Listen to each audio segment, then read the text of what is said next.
But if you look in some NASCAR material, they have you listed as having 84 wins, not 85. Right. So tell folks why the discrepancy. Well, way back in the early days, people did all kinds of things to try to put the show on. And so we were there in 1971 and bounced around between a couple of different cars, my Dodge and Holman and Moody's Mercury, and they even ran a Ford a couple of races in 71, and they scheduled an event at Winston-Salem, North Carolina, Bowman Gray Stadium, a little bitty tight racetrack inside the football field stadium there at Winston-Salem. A place where I had one, and I had one modified there, and I had one in the Grand National. I won with my little Chevelle there, and so anyway, I was trying to convince Ralph Moody that we should go ahead and run the Holman and Moody car, and John Holman didn't want to, and Ralph Moody had built a Mustang for Melvin Joseph, the 50 Grand American division at the time. Mm-hmm. And Tiny Lund was running good. We had a Camaro that was running good, and there were a few other of those cars that ran really good. And so I guess Ralph said, let's take Melvin Joseph's Mustang and go to the race. So I said, okay. So we took it, and we won.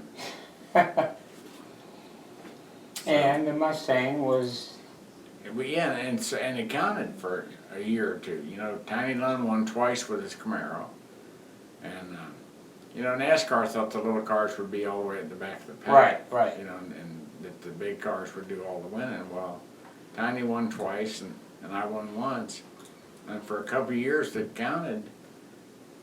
But then all of a sudden they came out of the listing, but nobody else went in that spot. Those three races had no winner. Mm-hmm. Well, then they decided, and Tiny Lund's widow really campaigned for it, and I give her a lot of credit. But they put Tiny's 2 wins back in. And so the record book now shows Tiny Lund winning at Hickory and at what other track he ran at. Yeah. So, the short tracks. And they never put mine back in. And what happened, I was famous for aggravating people or annoying people at the wrong time. And somehow I annoyed somebody and there at NASCAR to the point that my win got left out. And I still counted. Maybe we should start a campaign of 85. Give Bobby his 85th win. What do you think? We should do that. We really need to do that, yes. Do a T-shirt up. Give Bobby his 85th. Okay. Somebody wrote, here's the question somebody wrote. What's your favorite ice cream? Favorite ice cream is Moore's Vanilla. Moore's Vanilla. It has to be Moore's Vanilla? Yeah, Morris is the best, yeah. Okay, all right. All right, here's a neat question. Somebody, and I'm so glad they asked this.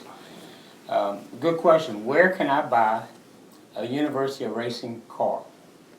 Good question. Where can I buy a University You of Racing? can buy one from me, or get ahold of Bonnie on the website, or That's true, get yeah. ahold of me directly, and if I don't have the particular one that you want, I will find out how to get it, and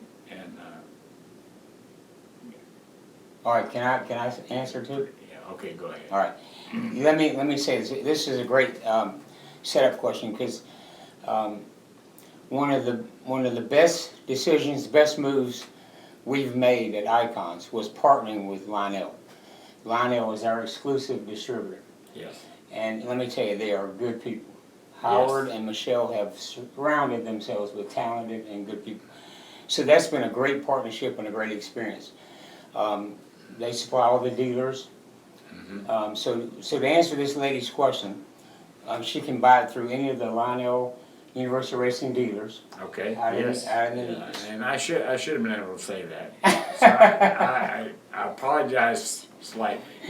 No, you still can buy from you. Yeah, okay, You're a dealer, yes. and then but they can buy it from I think Lionel RCCA, and then of course even Icons or universityracing.com. Universityracing.com. We have the cars listed as well.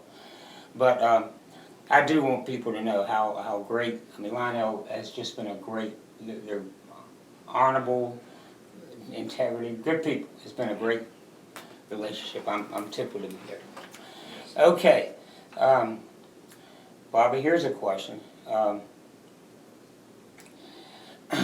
You drove a modified car at Daytona in 1976.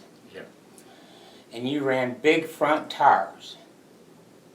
Everyone else ran small tires up front. Why?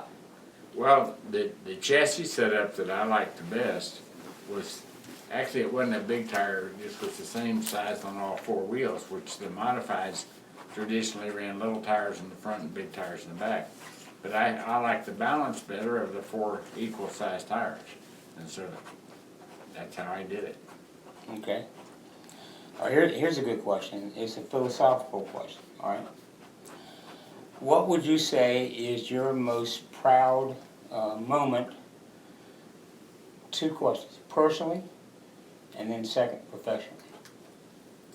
Well, personally, you know, you've seen me go through lots of ups and downs through my life and career. Personally, my proudest moment was reuniting with Judy. That's a great answer. That was just a great, great situation for me, and remained that all the way till we lost her. And professionally, it had to be winning the championship. You know, I struggled and struggled, and you know, got really close so many times. You know, 6 times I was second in points, and got so close so many times, and something would foul up at the last minute or somewhere down the line, and I didn't get it. Finally won that championship, and I was really proud of that, and I am still really proud of that. Two good answers. Okay, here's one question that's from me, and maybe it's not so much a question. In case you didn't know, I admire your watch. I have heard that you admired my watch. I'm I telling you. got the feeling somewhere along the way that you admired my watch. Okay, well, I'm telling you folks, this is the coolest watch I've ever seen. Bobby, you want me to take it off? And No, no. You cannot hold let it. them see it. Hold it up there close. I will take it off and I will show it. Well, tell them about that watch. That's the point. Tell them how you, because I think it's so cool where you got it. Again, Yes. tied into racing. Yeah, I was famous for running all these little tracks everywhere, and I got a phone call one day, and this woman said, Bobby, this is so and so and so and so. I am Homer Warren's sister, and Homer Warren was Red Farmer, my hero, Red Farmer's mechanic for years and years and years. Right. In Miami, and then on up into Alabama, and my husband is the president of the Alaska Heart Association, and we want to do a fundraiser for the Alaska Heart Association at the little racetrack up here at North Pole Speedway. Will you come run? And I said, sure I will. So, and it was dirt, and you know, I said sure, even though I struggled on dirt, but still I was willing to go. So, trooped off to Alaska, 1975, and spent, got there I guess on Tuesday, and the race was, I think Saturday night, yeah, maybe Friday night, but anyway, it was the weekend. So had a good time there for a few days, and ran the race. And I did not win, but I ran the race, and so really a good deal. And they paid me to come. They'd given me an appearance fee, and bought my airplane ticket and all that kind of stuff. And so I was pretty happy about that. So we're at the awards banquet, I guess the next night. So I guess that was Saturday night. So the race had to be Friday night. So we're at this awards banquet that they put up, and they said, well, we really appreciate you coming, and we had a good crowd, and here's your pay, and here's a gift from us to you. And they handed me that watch. And I'm going to tell you what, it has been my favorite personal piece. My favorite personal piece for all of those years. 1975, I had it on when I crashed at Pocono, and the band broke. You had it on when you crashed? Yep. And the band broke, and the thing fell in the car. Wow. And the guys found it and brought it to the hospital and gave it to Judy. Because they knew that it was really part of me. And Yeah. I've had to have it tweaked by Bulova Company. It's a Bulova Acrochrome Works, but they've kept it up really nice for me. And it is my favorite personal piece to today. You don't see many watches with actual gold nuggets Yeah. all over it. Very cool. Yes. Okay, time for a couple more questions. Stephen, I'm not real good with names, and I'm going to just say Stephen. Unless you want to... Gazik? Stephen. Wants to know, how does it feel to see your Coca-Cola paint scheme back on a car for this weekend's race at Darlington? I think it's just really, really neat. You know, Coke was one of the really good deals for me along the way. And I was involved with the Coca-Cola Company for several years on a part-time basis some of the time. But when I went to Penske for 1974, 1975. Yeah, no, I went 74 to Penske. They agreed to put a Coke identification on the car, which was primarily AMC at the time, a red, white, and blue, patch of red, patch of white, patch of blue on the car. And I thought that was really special that they did that, and I'm sure Coke appreciated that part of it. And then, you know, we ran another year or two like that, and then Penske got busy doing some other things, and the sponsorship changed, and you know, Coke and I ended up having to get separated on that deal, but remained friends and remained appreciative of the good times with Coke and the good flavor of Coke. So if I know how loyal you are. I bet you if I open up your refrigerator, you've got a Coke in there. It's your home. Absolutely. Yeah. Yes. Sure does. Well, I look forward to seeing your paint scheme this weekend as well. Yeah, I've seen it and it looks good. Does it look as good as that 69? Really close. Really close. Okay, well, this might be a trick question from Anthony. Anthony Waters wants to know, what's your favorite car? He put or, I'm going to say and. What's your favorite car and what's your favorite paint scheme? Well, I had probably 15 favorite cars. So there's no answer that I can give on Okay, that. that's what I figured. It really tells it. Whatever car you're in today, right? That very first car that we built there in Hueytown, that backyard, that little 64 Chevelle, and it got crashed and then got converted to a 65 Chevelle, and then won again and crashed again and all those things.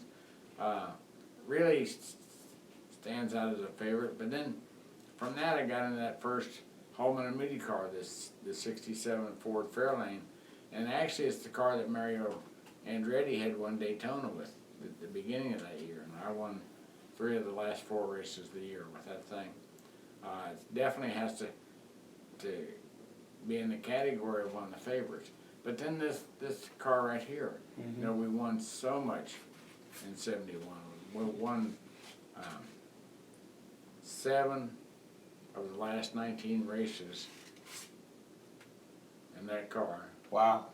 and 1 in the Holman Moody Ford, and 2 in my Dodge during those last 19 races. So that we really did okay with that. And you know, the Junior Johnson, the Monte Carlo, and then the Junior Johnson Monte Carlo, which had its own personality. Yeah. They were really special cars, and then I got to make the streamlined nose for the Monte Carlo in 72 and 73 for Chevrolet, then I got pushed over into the Buick, and then all of a sudden that Buick became such a favorite. And then the 88 Buick, I actually got to go into the clay room in 1987, where they were doing the final adjustments on the design in clay. And I got to go in there and make a couple of changes on that car that I'm sure helped it go around the racetrack. Right, right. And by then, they were beginning to notice that aerodynamics had a big effect on these things. But I felt like I maybe was tuned to that a little bit more because I flew my own airplane and I played around with my own airplane. I even did some little things. So I'm going to sum up what Anthony asked. It's almost whatever car you're driving at the moment. It's your favorite car and your favorite paint. Yeah. Okay. Yeah. Okay, last question. We got several here, but last question because we want Okay. to. Okay, what's your favorite? Do you have a favorite current driver? I have about 15 favorite current drivers. You know, there are so many guys, really good guys out there, that people that the fans love and that do a good job for NASCAR and do a good job for their sponsors and their teams. And I really appreciate that. You know, just some great personalities, and you know, some guys that even have let their own personality show through it a little bit, which the fans love. Yeah. You know, make a mistake and prove that they're still human. Yeah. And the fans love it, and I appreciate them. You should consider politics. That's a good answer. Problem is, I'm close enough to 100 right now that I don't need to worry about some new profession